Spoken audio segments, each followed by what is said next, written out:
Hi friends, welcome to friends kitchen. இன்றைக்கி நம்ம என்ன செய்ய போகிறோன்னா எள்ளு துவையல் தாங்க செய்ய போகிறோம்.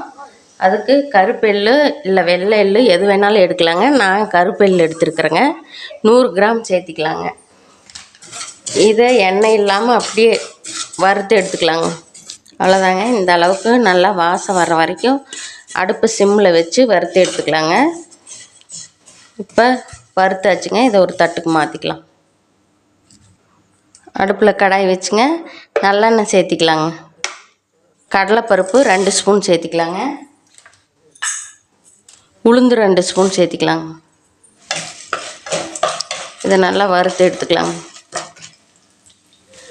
காஞ்ச மிளகா 4, புளி சின்ன நெல்லிக்காய் சைஸ் அளவுக்கு இதெல்லாம் சேர்த்து நல்லா வறுத்துக்கலாங்க.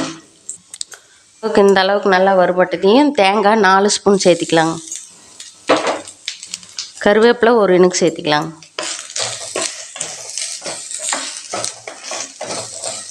தேங்காய் போட்டு ஒரு 2 நிமிஷம் வறுத்த போதுங்க. அதிக நேரம் வறுக்க தேவையில்லை.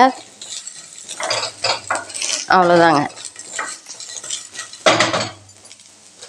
இதுக்கு தேவையான உப்பு சேர்த்திக்கலாங்க. அவ்வளோதாங்க. இது கொண்டு போய் மிக்ஸி ஜாரில் கொடுத்து அரைச்சிக்கிட்டு வந்துடலாங்க. மிக்ஸி ஜாரில் சேர்த்தியாச்சுங்க. போய் அரைச்சிக்கிட்டு வந்துடலாம். பாருங்கள், எள்ளு துவையல் அரைச்சிக்கிட்டு வந்தாச்சு.